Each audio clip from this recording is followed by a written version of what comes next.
Okay, so let's go ahead and get started. I do appreciate everybody joining me this afternoon. As I always like to say, part of my mission in life is to be a resource to the public about things in health and learning to look at health in a different way. And I honor your choice to spend a little time with me this afternoon. I know that all of us have busy schedules, and so I want you to know that I really appreciate your willingness to spend this time with me, and hopefully you'll find it useful. Just as a little bit of a background, I am a traditionally trained pharmacist. I used to stand behind that pharmacy counter doing that count, pour, lick, stick type and gripe thing that pharmacists do. And after being in my practice for a while, I wanted to evaluate how well I was helping my patients, and sort of came to the conclusion that when I was giving them those prescription medicines for all those chronic diseases, blood pressure, diabetes, cholesterol, that I wasn't really helping them. All that those medicines were doing was just turning down the volume on what the body's saying, as opposed to actually listening to what the body's saying. So the analogy I like to use to express this thought is that if you're driving around in your car and that little red oil light on your dashboard comes up, you have a couple choices. You can, take the car to the mechanic and find out what's wrong and get it fixed. Or if you want, you could just take a piece of black tape and put it over the light. And if you do that, you don't see the light anymore. And that is what's going on in Western medicine with practically every chronic disease that we look to treat. The prescription medicines that we would use for osteoporosis or high blood pressure or diabetes or depression, they're not fixing the problems. They're just turning down the volume of what your body's saying. And so there's a different way to sort of approach things. And that's my mission and my work, is to try to help people understand and see things differently. The talk that we're doing today is called the Essential Six. And the reason that this talk came about is because of a question that I would get asked all the time, either when I was doing my radio show or if I do a talk in public or if I'm talking to patients privately. Very often they would say, well, what supplements do you take, Brian? And the implication here is that, well, I'm the expert, and so the ones that I take must be the really important ones. And as I thought about that over the years, I thought, really, that can be true. Now, obviously, there may be issues that I have that I'm dealing with that other people may not be dealing with. And so I may have a prostate concern, and obviously the women in the audience aren't going to have a prostate concern. But there are some general supplements that I think are important for everyone to take. And that's where this Essential Six idea sort of was born and came from. And so what I'm going to talk about today are the 6 supplements and or systems that need to be supported in the body for everybody. I can't think of one person and one circumstance where all 6 of these would not need to be addressed. And the purpose here is to age more gracefully, is to get your genes to express themselves in a different way than maybe your parents or your grandparents' genes did. And so I apologize in advance for going over these so quickly. The nature of what I'm talking about will allow me to talk about each one of these supplements or systems that need to be supported in a bit of a topical way. And so I'll kind of blow through those. The truth is that each one of these topics I could talk about for 2 hours, and maybe already have. Like some of these topics I've already done individual webinars on. And if not, then you may see those in the future as well for individual ones. And so I will go through this information a little bit quickly, and it'll be a little bit less technical and a little bit more informational. If you've been on one of my webinars in the past, sometimes I get into the biochemistry of how things work in the body. So, but before we start, I have to say a word about genetics, and this is a really important concept to understand if you want to affect change in how you age and how your body works. We have to get this concept, and that is that your genes are like a Star Trek episode. What that means is that your genes actually give you different possible futures. Which future comes to pass depends on how you bathe your genes in your experiences. So I'm talking about diet, exercise, lifestyle, and maybe most importantly, coping mechanisms. It's really important to get this concept. So what you got from your parents are sort of your weaknesses or your tendencies towards certain things. And so let's say we have somebody that's listening right now and they have parents who have diabetes or grandparents had diabetes. And so what we would say is that genetically, you probably have a tendency towards that, or that's what your weakness is. Whether that weakness is ever exposed depends on how your genes express themselves. This concept of genetic expression. And so, depending on your diet and your exercise and how you deal with stress, your sleep, those things will affect whether your genes will express themselves in the worst possible way and you'll end up with those same diseases, or they'll express themselves in the best possible way and you'll never have a problem. And that's what we're talking about with aging and aging more gracefully, getting your genes to express themselves differently. Now, there are some diseases like Tay-Sachs or sickle cell where the difference in best and worst genetic expression is very narrow.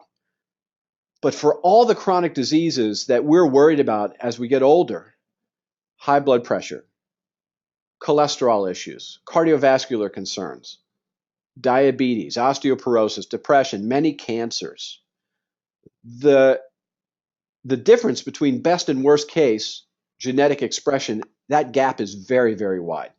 And hopefully, as you hear me talk about this, you understand that this is empowerment.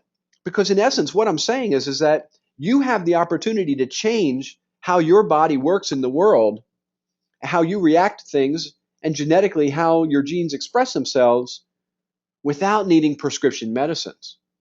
And that's a big difference between how we're brought up to think about health in this country and what I'm telling you right now. So hopefully that makes sense to you. So let's talk about these supplements, the essential six. These six supplements that every one of us needs to be on to age more gracefully or to age differently.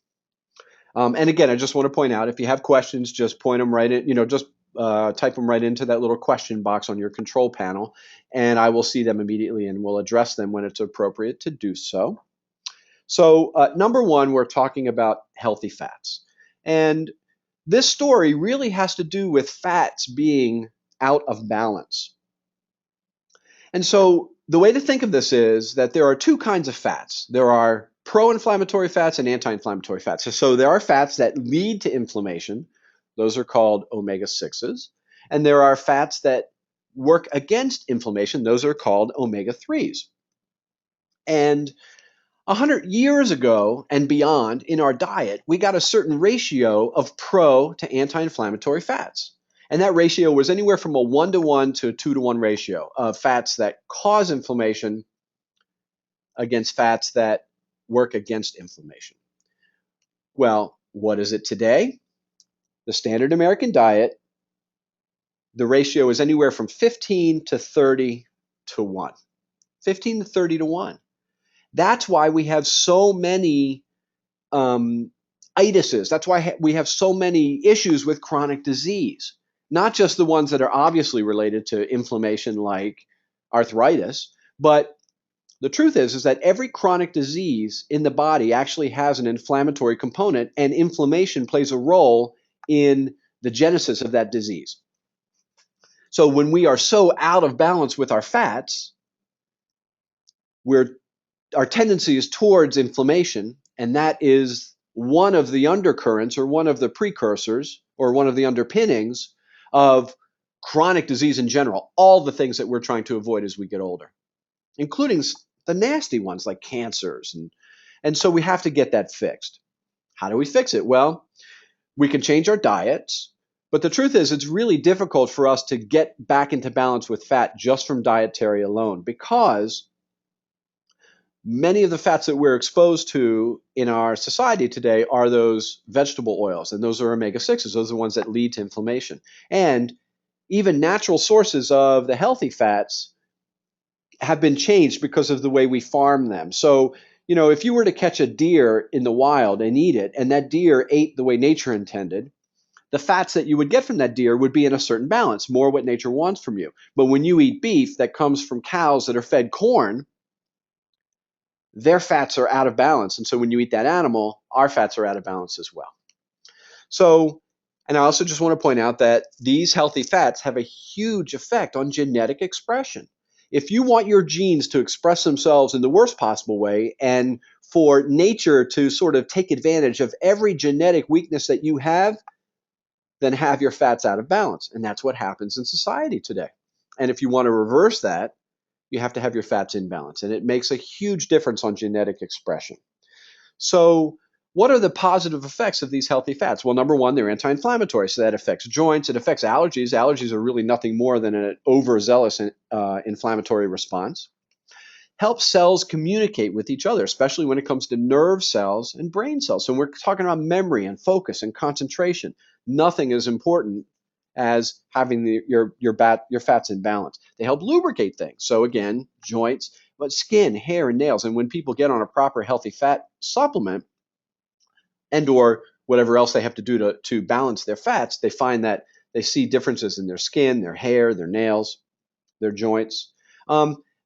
Helps balance all of the lipids. So when you talk about LDL and HDL and what those numbers should be, and the particle size, which is even more important, and triglycerides, these healthy fats play a vital role with this. So there are different sources of these healthy fats. Now, there are vegetable sources of healthy fats. They would come from flax or walnut, or maybe even parslane, which is well, here in the United States, that's a weed that we try to kill in our yard. It's actually part of salads in Europe. The fat that's in these vegetable sources of healthy fats is called ALA. And there are animal sources, and the animal sources are cold Atlantic fish for the most part. And the fats that are in the cold Atlantic fish are EPA and DHA. Now, here's a big difference, though. The more out of balance your fats are, and the older that you get, your body is less likely to convert ALA into EPA and DHA. And EPA and DHA are the fats that your body needs to use and are the ones that are anti-inflammatory. So a lot of people will use flax oil as their source of healthy fats, but it's not really effective because their body is not able to convert that ALA into what the body can use. When you use fish oil, an animal has already done the conversion for you, and you get the ready usable EPA and DHA, which is what you want. And let's see, I got a question here from Christopher who said, is 100% grass-fed beef inflammatory? Much less. When you eat a cow that has only eaten grass, which is what nature intended it to do, then its fats are in a much different balance than what you would get from corn-fed beef. Now, it's really interesting because the food industry, you get this grade A beef, and one of the ways that they grade it is if the fat, the marbling on that meat is nice and white. And that's really not what nature intended for you. That fat should be yellow because the cow should be getting beta carotene from the grass that it's eating. And when the fat's more yellow, that's actually an indication of it being healthier and being more in balance. Good question, Chris. I appreciate that. And let's see, another question here from Lisa. So does this mean that we eat flax seed to help conversion of EPA and DHA? No. Flax seeds are a great source of fiber, and they have some other good healthful ingredients in it, but they're not, when you're just having the ground seed, it's not appreciable amounts of the fats. And so, having ground flaxseed is a great thing to do, but it's not going to replace your fats for you. It takes pounds of seeds to get a teaspoon of the oil from those seeds. And again, your body will not convert very effectively that to the EPA and DHA that you need. And Margaret's asked me if I could repeat the vegetable sources of healthy fats again. So flax seeds, walnuts, parslane. Those are the ones that are the highest amounts of those healthy fats from vegetable sources, ALA, omega-3s. Most vegetable sources give you omega-6s, which are the pro-inflammatory. So when you talk about corn or corn oil or safflower or sunflower or all of those things, those are vegetable sources of the fats that you don't want to get, or that you want to get not too much of. I shouldn't say don't want to get, because pro-inflammatory fats are important. Your immune system wouldn't work without them on board, but they have to be in a certain balance. So what I really recommend is fish oil, and that's where we get most of our benefit from taking a supplement for healthy fats. So what kind of recommended dosages? Well, if we're talking about EPA and DHA, you want 1,800 milligrams of EPA and 1,200 milligrams of DHA every day, and that's a minimum. And so that's for every one of us. So if you're using just a plain fish oil supplement that's been concentrated to EPA and DHA, and that's a vast majority of fish oil supplements out there, you want 1,800 milligrams of EPA and 1,200 milligrams of DHA. So look at your bottle and look at the contents in the label, and you'll see how much EPA and DHA per capsule. If it's the typical one out there, that could be 10 capsules a day. If it's one of the higher concentration ones, that could be 6 capsules a day. There's a different way to do this as well. As far as brands go and supplements to take. How does fish oil come? It comes in capsules. It comes in enteric-coated capsules. So sometimes people get fish burps, and so if you use a enteric-coated capsule, then it doesn't dissolve in your stomach. It dissolves in your, further along in your intestinal tract, and so then you don't get the burps. It comes as liquids. Sometimes when I'm doing this talk and I can see people's faces and I say a fish oil liquid, they remember that cod liver oil that their grandmother used to give them, and it didn't taste good. The reason it didn't taste good is because it was probably rancid. And so the fish oil today and the technology today to make liquid fish oils, they don't taste fishy. Mild lemon flavor is the one. We have our own Well-Being brand that we use for liquid that's good for children. It's good for adults that don't want to swallow a bunch of capsules. There is a specific brand that I like that I use a lot in our practice that's called Whole Mega by a company called New Chapter. And the reason I like that so much is that it's fish oil that is processed in a different way. First of all, it's all salmon oil, and they don't concentrate to EPA and DHA. They leave the fish oil exactly the way nature intended it as far as its fat content goes. And by doing that, it makes your body use the fish oil much more effectively. And studies showing that you get incorporation into cell membranes, which is really what the key is here. That's how cells communicate with each other better, and that's what makes all those other effects that I had talked about earlier. And the proper dose of the New Chapter Whole Mega would be 4 capsules a day, 2 with breakfast and 2 with dinner, and that's really what I recommend for that. So there you go. That's supplement number 1. Number 2 of the essential 6 is vitamin D. And again, you want to age more gracefully. You make sure that your vitamin D level is elevated. So where does vitamin D come from? Well, it comes from the sun. You do not get vitamin D from food. There are times when I have people say, well, wait a second, milk has vitamin D in it. Well, actually, it doesn't. It's fortified with vitamin D, and the amount that's in there is not appreciable, and not the biggest fan of dairy in the first place. So you really get your vitamin D from exposure to the sun. And so your liver makes chemicals, and then some of them go to the skin, and then exposure to the sun and the UVB rays from the sun then convert that into the active vitamin D, which not really a vitamin even. It's actually it's known as a prohormone. So anyways, it comes from exposure to the sun. That's a problem because we've been told that exposure to the sun is bad for us and we need to avoid that. And I'm here to tell you that that is a huge, huge mistake. That's not to say that we can't get overexposure to the sun and that's not bad for us. It is.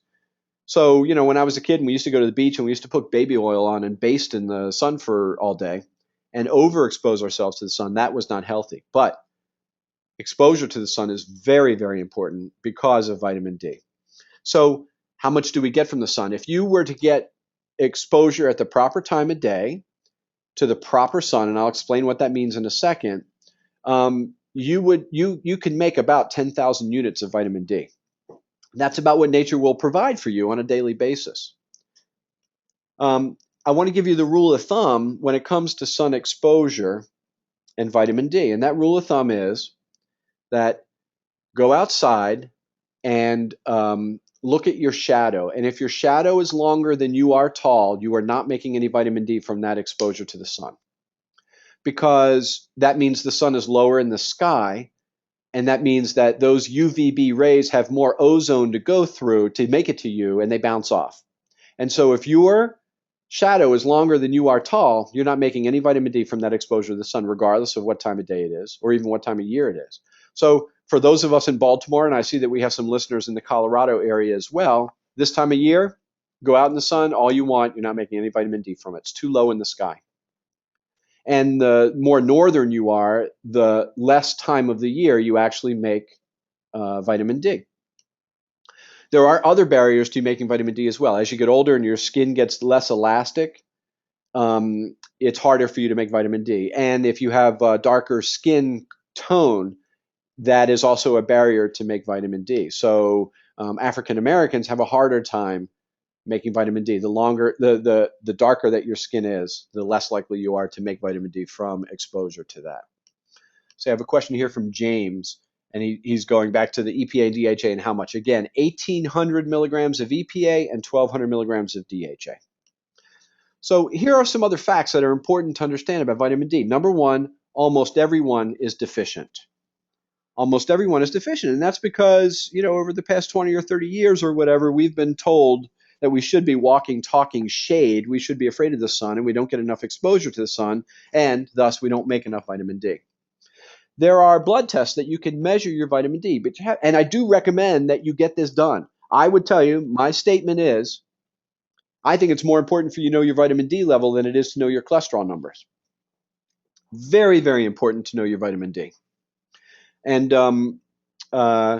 the numbers on that test, it's important to understand this as well. So when you go to the lab and you get a test done, they give you a reference range of what is quote unquote normal. And for vitamin D, that number will be anywhere from, say, 30 to 100 or 28 to 100, depending on which lab it is. Do you know how they get that range? They just take a bell-shaped curve of all the people that they test.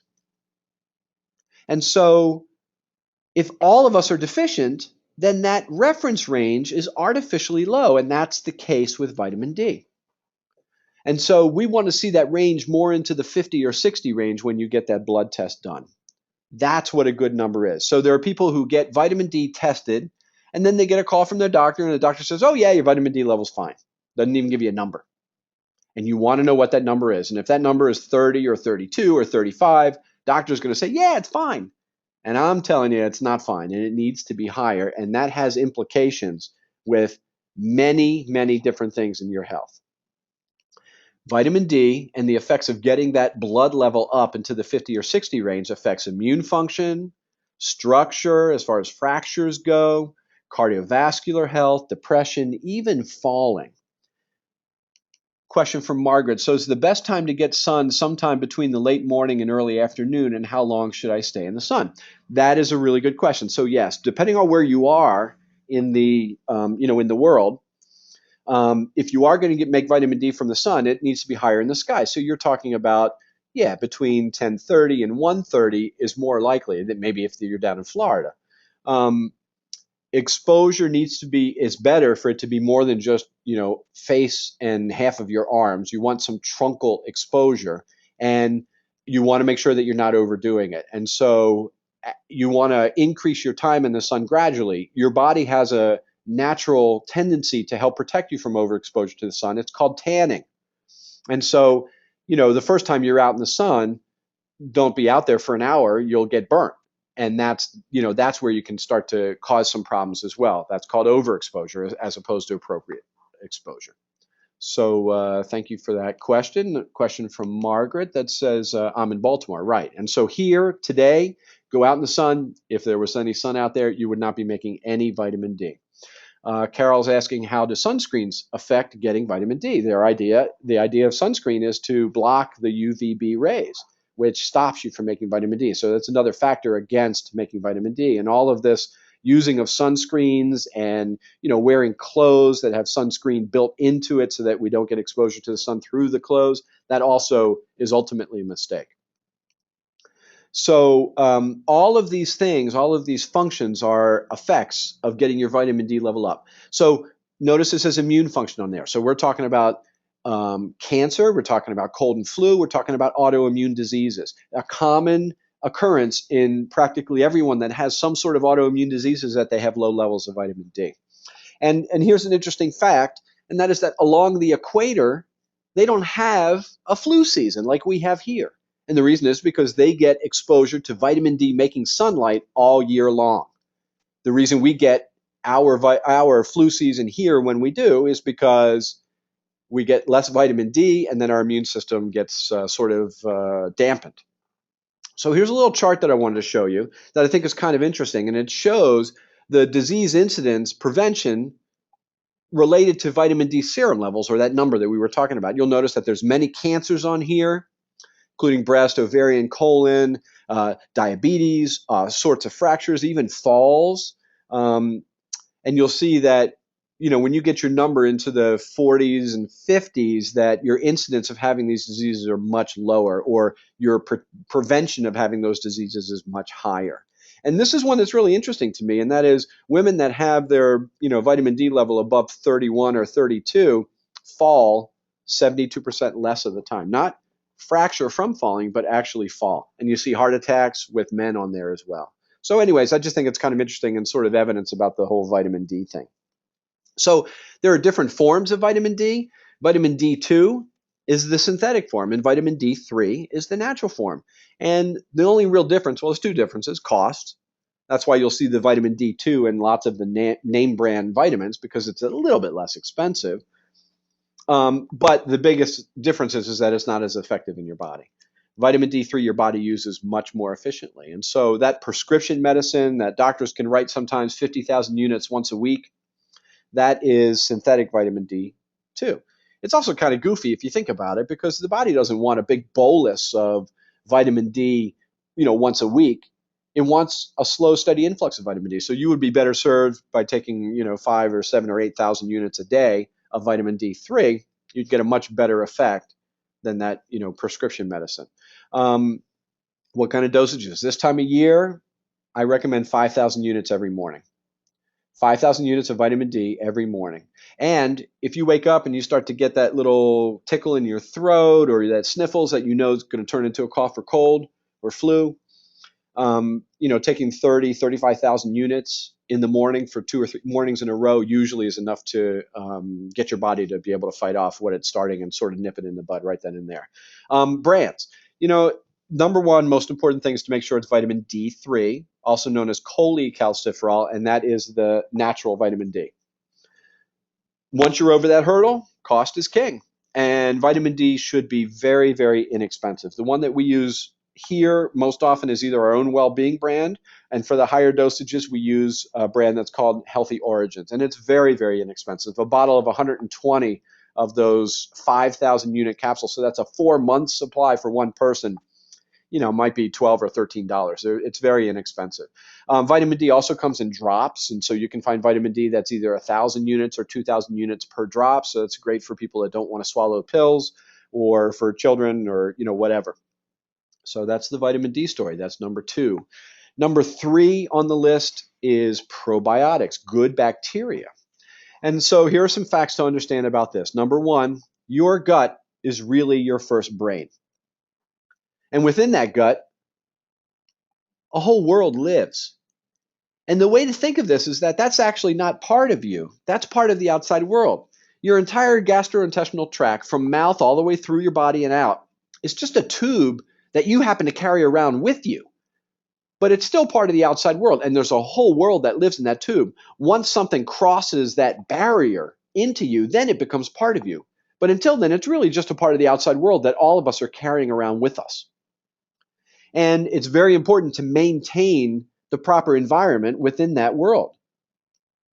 Here are the functions of the good bacteria or probiotics in your body. Number 1, they help with digestion. They help with elimination. Actually, the bulk of a stool, half of that bulk is the dead cells of the good bacteria that are running through their life cycle and dying within your gut.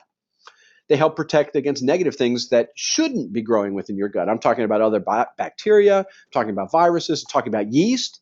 That's a real common occurrence. Back in my days when I was a regular pharmacist, standing behind the counter, it was very common for women to come in with 2 prescriptions, one for that antibiotic to treat whatever was going on with them, and also one for monostat or Terazol to treat that vaginal yeast infection that would happen 3 days later. The reason that happens is because you take that antibiotic, it kills off all the good bacteria in your gut, which keeps a check on things that shouldn't grow there, one of those things being yeast. And then the yeast overgrow, they have a party. And then they come up and they show somewhere in the body. vaginal yeast infections, chronic sinus infections, jock itch, athlete's foot. All of those are indications of an imbalance of good bacteria in the gut, really. And then actually, the probiotics or good bacteria in your gut actually make some of the nutrition for you, like vitamin K. So there are a bunch of factors that can affect and or beat up the good bacteria that's in your gut. Number one, plain and simple, antibiotics. And when I'm doing a talk for the public, and I'm talking about this topic, I love to ask this question. I'll say, all right, who in the audience over the past 2 weeks has taken an antibiotic? And, 2 or 3 people may raise their hand.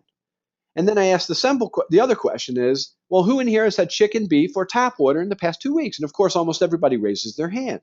And chances are you've gotten antibiotics from that experience. The reason that we put chlorine in tap water is to kill bacteria. Well, that's a negative influence on the good bacteria that's within your gut. And the same thing with beef that's been treated with antibiotics, blah, blah, blah. Many other factors, alcohol and caffeine beats up the good bacteria in your gut. Stress plays a very important role with that. And there are many other prescription medicines, including the ones that change the acidic environment in your stomach, so antacids and the Zantacs and Prilosec of the world, as well as steroids, birth control pills, other prescription medicines that beat up the good bacteria that's in your gut.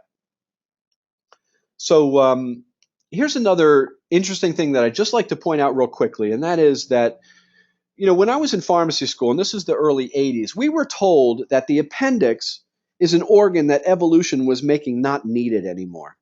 And when I look back on it now with a different understanding, it really almost makes me laugh because it's sort of an illustration of the ultimate arrogance that we have in our Western culture. We decide that, if we find something in the body and we can't figure out what it's for, it must not have a purpose. Back in the late 50s, the thinking in medicine was that the thymus gland didn't have a function, and so they did some experiments on some children, and pretty much irradiated their thymus gland because we don't know what it's for. It must not have a purpose. And as it turns out, that's like immune central. Well, the appendix does have a purpose, and that is it's a reservoir of good bacteria. And so when there's an imbalance within the gut, your body has a way of re-inoculating your gut with the good stuff. And there are many people who have experienced having their appendix removed, oftentimes without having a reason to do that. The thinking in medicine was, well, why do we have you open? And this thing doesn't have a purpose anymore, anyways. We might as well just remove it because it's just going to cause a problem down the road. And my experience clinically is that people that have had their appendix removed have a much harder time maintaining the integrity of the good bacteria in their gut. And it makes perfect sense when you understand that. So how do we replace, if we've got an imbalance, how do we replace the good bacteria? Well, you could do it with foods, and there are foods that are fermented that have lots of bacteria in it. Probably the one that we're most familiar with is yogurt. And, you can't watch primetime television these days without seeing a commercial for some sort of therapeutic yogurt. The problem is that the bacteria that are in yogurt are there for its ability to change and or its factors in changing milk into yogurt, not for its viability within your gut. And the amount of that bacteria in there is not nearly enough. It's just a drop in the ocean. And so if things were normal, it may help maintain that normalcy. But for many of us, things are not normal and it's not enough. As well, I'm not a big fan of dairy. Sauerkraut, miso, kimchi. I mean, there's a whole bunch of different foods that are fermented that are forms of bacteria. But you can also get them from supplements. And that's the way that I like to do it. That's why it's on the list of the Essential Six, because we can know exactly how many bacteria and which bacteria we're delivering, which are important to do.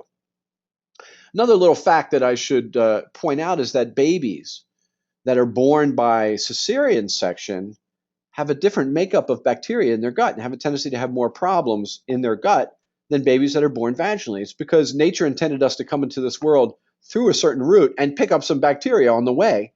And for those of us that come into the world a different way, we may have some different challenges, and it's worth addressing sometimes early on if we know that's a problem. And I'm not making a judgment about C-sections. Truth is that one of my kids wouldn't be here if we didn't have that wonderful potentially life-saving surgery.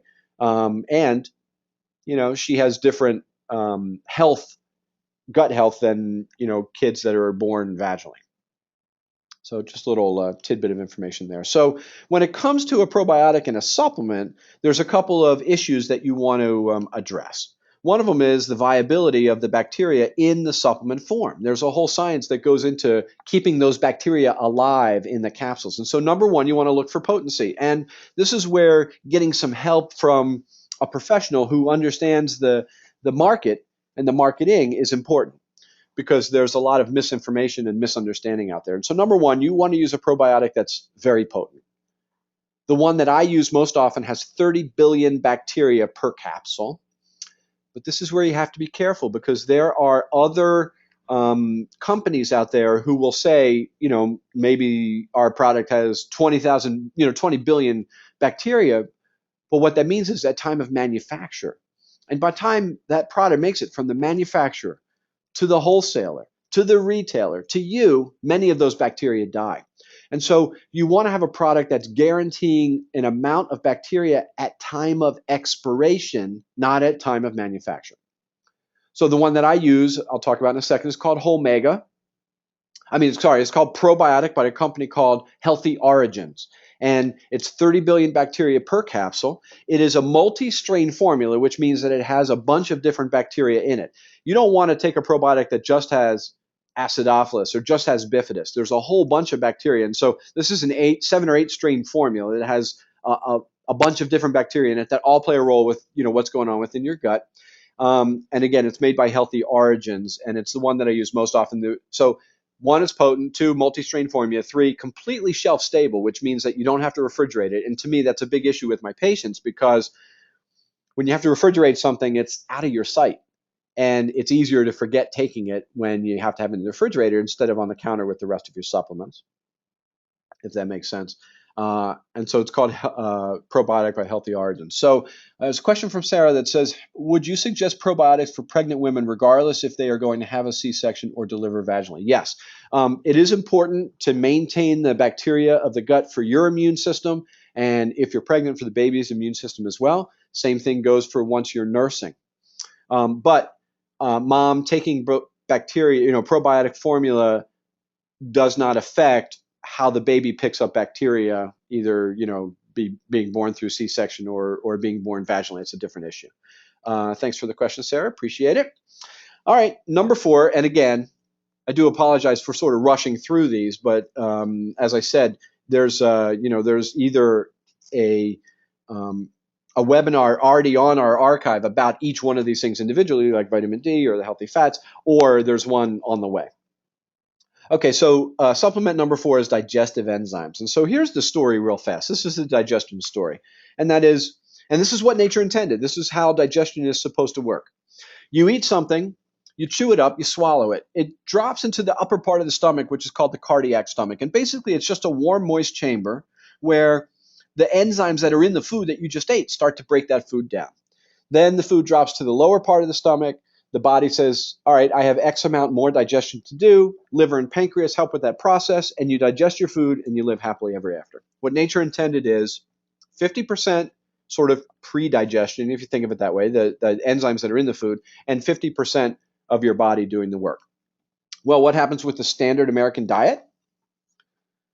0% and 100%. And the reason is because the food that we eat doesn't have the enzymes in it anymore. So we eat it, we chew it up, we swallow it, sits in that warm, moist chamber, not a lot happens, it drops to the lower part, and the body says, whoa, look at all that work we have to do. Overtaxes pancreas and liver, uses up a lot of materials for those digestive enzymes that your body could use for other things, and you don't digest the food completely. Things hang around in the stomach longer than they should. Sometimes when that happens, then they go the wrong way and you have reflux. So here's another way to think of it. You sort of have an enzyme bank account. When you're born, it has a balance to it. And through our lives, we are making withdrawals or deposits into that account. Here's what causes withdrawals from that account. Cooking food over 118 degrees, because that denatures the enzymes that are in that food. Microwaving food, same reason. Processing food, that's the purpose of processing, is to beat up the enzymes. So as an example, wheat gets bleached. The reason it gets bleached is because if you didn't do that, then it would go bad on the shelf. And when you bleach it, it can sit in that bag on the shelf for 4 years and not go bad, because we're destroying the enzymes that would break it down. Drinking carbonated beverages also beats up the enzymes that are in the food. So think about the standard American diet and how many of those foods are cooked and or processed. Vast majority of them, especially the proteins. How do you make deposits? Eat raw food, eat live foods. And we can certainly do that with fruits and vegetables. We don't have a tendency to do that with our proteins. Or you can take supplements. You can take a plant-based digestive enzyme when you eat, and that's sort of making deposits into the account. Or I don't even think of it as supplementation anymore. I think of it as replenishment. It's adding back to the food what we took out of it by doing that cooking and processing that we do. So what are the enzymes that we're talking about?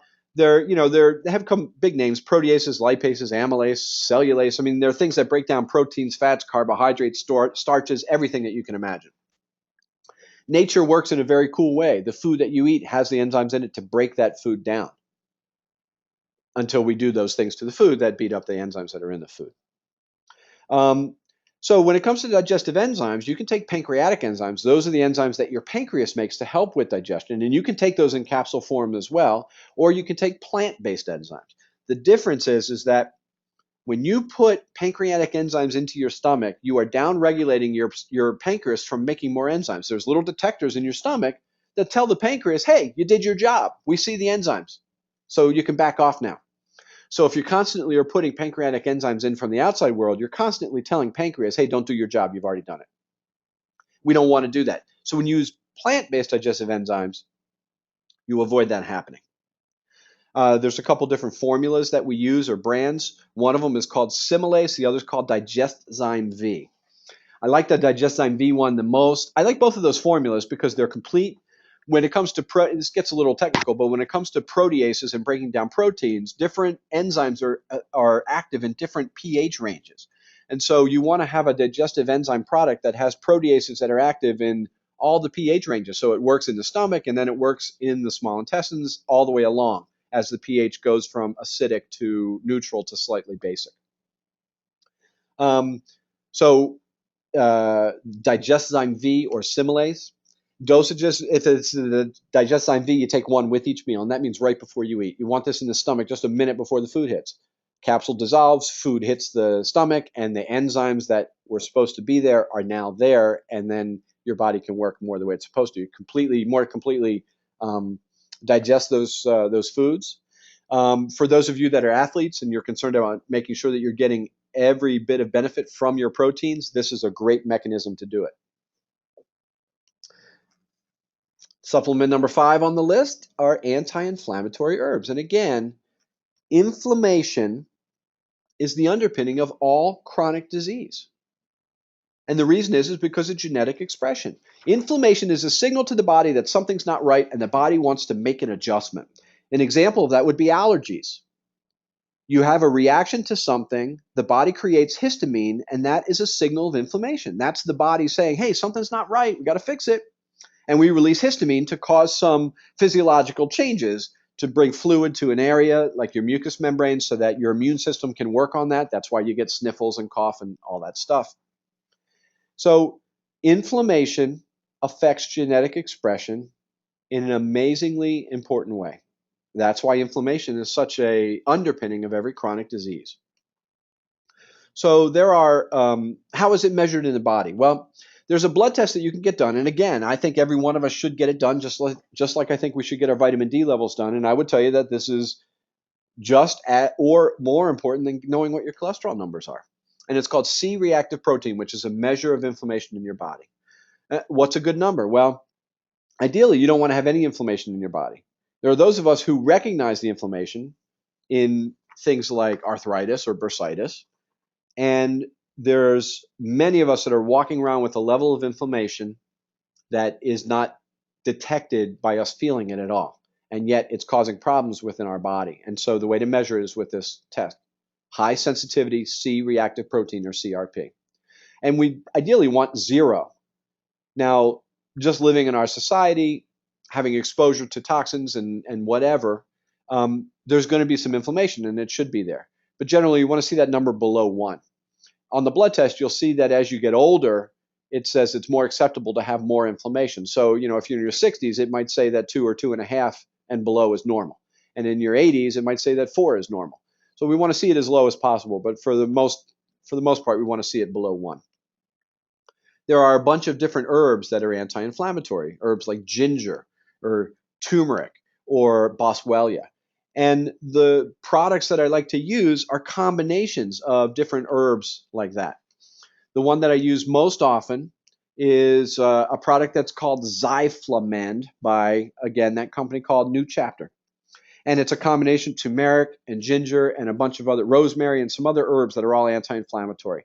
And studies have shown that they've done with this product in some pretty big universities showing lowering of C-reactive protein. That's really the key here. So you could use that product Zyflamend, if you turned your ankle or if you had a sports injury or if you're sore from activities or whatever, just like you would use a Motrin or an Advil or a Nuprin or a Naproxen. And it would help you without giving you the stomach problems and the liver problems that you can get from those medicines. And it works with this underlying inflammation that most of us can walk around with without ever knowing. Dosage would be a couple capsules a day on a regular basis. This would be sort of on the line of people taking an aspirin a day. That's supposed to, be healthy for them. But this would really be healthy for them, where the aspirin really doesn't change funeral rates that much. The Zyflamend also comes in some specialty formulas, and so they have one that is Zyflamend Prostate. That's the one that I take because I've got a family history of some prostate issues. Both of my brothers had prostate problems. And so I take that one, and there's one for heart, there's one for prostate, and there's one for breast health, which has some ingredients in it specifically for women that have breast health concerns. And I don't know any woman that doesn't have that concern one way or another. Okay, number 6 on the list is adrenal support. So that's a little kidney there, and that's the adrenal, which sits right above the kidneys. And again, it goes back to genetic expression. So when you're under stress, your adrenals kick out the hormones of stress. It's called cortisol. That's really our fight or flight. And again, that's a life-preserving reaction. We were cavemen, and a saber-toothed tiger jumped in the cave. Changes happened. Blood pressure went up, heart rate went up, blood sugar went up. Blood was shunted to your muscles so that you could fight or run, and then repair. Your immune system is buoyed by that experience, actually, short term, so that you can repair the damage that would happen from that tiger. Then the saber-toothed tiger leaves the cave, and all those, indications and the cortisol levels go back down to normal. But in today's life, the tiger never leaves the cave. We are under chronic stress, and as a species on this planet, we were not designed to be exposed to chronic stress. And when we are, all of those life-saving physiological changes become life-altering. Like our blood pressure stays up and our blood sugar stays up and our immune system gets burnt out. And blood is constantly shunted away from our gut so that digestion doesn't work right. That's what has to change. And so when you do some adrenal support, you can change that. So again, let's remember genetic expression. If you want your genes to express themselves into the negative, then don't do anything to support your adrenals and stay under chronic stress. That's why we have these problems. And remember, I had said that what we got from our parents are our genes, but what we also get from our parents were our habits of how we learn to bathe our genes in our experiences. Diet, exercise, lifestyle, and maybe most importantly, coping mechanisms, how we deal with stress. And so what did we learn from our parents? If mom is a worrier, then many times the women in the family learn to be worriers. And that worry is an event that causes cortisol to be released that leads to all sorts of imbalances and genetic expression to the negative. I also just want to point out that sleep is very, very important for this. And when you're not getting proper sleep, then it is a tremendous stress to your adrenal glands, which then causes that whole cascade of events. And for those of us that have sleep apnea or snore and don't realize it, we're going through periods at night where we're not oxygenating our system appropriately, and it is tremendously stressful to our body. And there are people who wake up in the morning and their blood pressure is elevated and their blood sugar is elevated, and it's because they're stressing their body at night through that. So what are the physiological effects of stress? Again, I went over them: increased blood pressure and heart rate, increased blood sugar, increased cholesterol, shunting of blood away from the gut, increased fat around the organs because the body's trying to protect those organs for the stress, and decreased muscle. Your body has a harder time building muscle and using protein when cortisol is around. There are a bunch of herbs that are known as adaptogens, and what they do is they sort of pre-adapt your body to stress. They tonify the adrenal glands. Many of these herbs you've heard of: ginseng, licorice, ashwagandha, schizandra, arctic root, holy basil. There's a whole bunch of different ones. And I really like formulas that combine these herbs together. There's some specific products. The one I use most often with my patients and with me personally are by a company called Natura. And there's two products. One of them is called Vital Adapt. One of them is called Power Adapt. So the Vital Adapt is a good general tonic that you could take all the time. And probably, like I said, it's one of these essential six. Every one of us should be, just because of the society we live in. And then there's Power Adapt, which is a more powerful formula to get things done right now. Oh my gosh, there's a big stress going on. Maybe you lost a job, or you changed jobs, or you changed houses, or there's a divorce, or there's a loss in the family. That's when the Power Adapt would be more appropriate for you for a period of time. So just to review, and now would be a good time to type in questions that you have generally from the presentation. Just to review the essential six. So number one are healthy fats. And again, if you're looking for capsules, I really like the whole mega. If you're looking for the liquid, our own brand of the liquid. Number two is vitamin D, and the brand that we use most often is Healthy Origins, 5,000 units every morning. Number three, probiotics, the good bacteria within your gut. Again, that company, Healthy Origins, makes a product called Probiotic, 30 billion bacteria per capsule, one every day. Sometimes I'll use more than that if there's a specific reason, like you've been on antibiotics or you're showing signs and symptoms of imbalance of the gut. Number four, digestive enzymes. Replenishment, putting back into the food what was taken out by the cooking and the processing. Plant-based digestive enzymes, either Similase or Digeszyme V. I like Digeszyme V because it's just one capsule with each meal. Number five on the list, anti-inflammatory herbs. So that product called Zyflamen that has a combination of those herbs together. And number six, very important, adrenal support. And so again, that Vital Adapt or Power Adapt by Natura Health Products. And so those are the six. And here's the challenge that I give everybody. You make sure that you get these things every day for 2 months, and then you sit down and say, is there value in doing this? Do I feel different? And the vast majority of people notice a change even within those 2 months. Their genes start to express themselves in a different way, and generally the problems of aging start to reverse and or go away. And that can show up differently in each one of us, but gut health, sleep, mood, energy, digestion, how your joints feel, all of those things get affected by these six. So just want to let everybody know that, again, as I said, some of these things are topics for webinars in the future. In November will be digestion, the beginning and end of health, and we'll get into it in much more detail. In December, we're talking about insulin levels and how important it is to have your body handle sugar most efficiently. And then January is not on a list here yet, but the one planned for January is specifically about probiotics as well. And I also want to point out that there's an archive on our website. And so I've been doing these webinars for over a year now. I can't believe it. And so every one of them that I do ends up on the archive that you can go back to, including the one that we just did today. And so this one will be up by Monday. And so if you like this information, you want to share it with people, just send them to the website and they will be able to listen to any one of the old ones, including the one today. And again, the website is wellbeinggps.com, your navigation tool to being well. All right, some questions on here. Lisa's asking, so I typically don't sleep well. The Vital Adapt would help with that then? Yes, it would. And there are some other things to do if need be. But yes, generally speaking, attention to adrenal glands is very, very helpful for sleep. When you put the attention to your adrenal glands, they start to work properly. Cortisol levels go down at night the way they're supposed to, and then you're able to settle down and sleep the way you should. Thanks for that question, Lisa. I appreciate it. We got Russell asking, on this regimen, do we need to be concerned with current medicines that someone's on? For example, high cholesterol and blood pressure. That is a possibility, Russell, and I really appreciate that question. And that's where I encourage people to get in touch with me. Either call the office or email me and let me know what you're on, and then I can tell you whether there would be any specific interactions.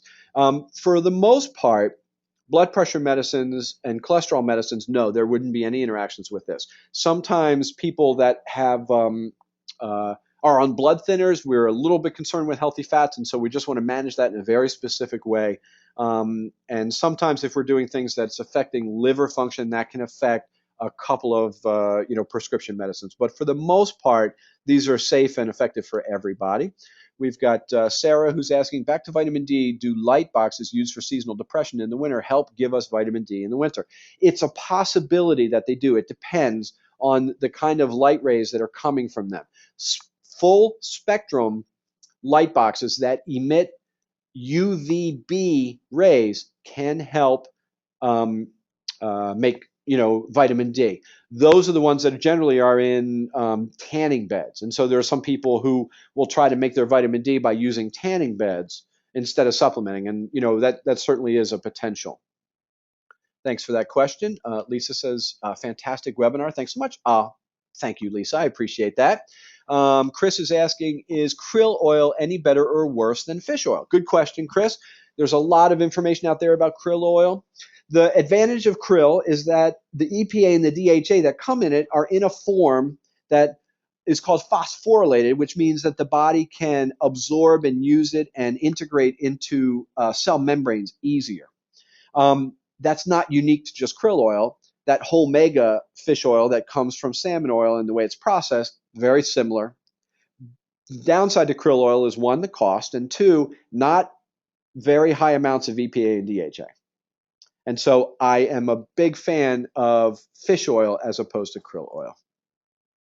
Wow, those were great questions and great participation. I really do appreciate it. Again, do not hesitate to contact me. Go to the website. You'll be able to email me right from there, and our phone number's on there as well, and you're welcome to call me. Thank you so much for joining us this afternoon, and hopefully you'll join us next month for the next webinar. Everybody, have a great afternoon.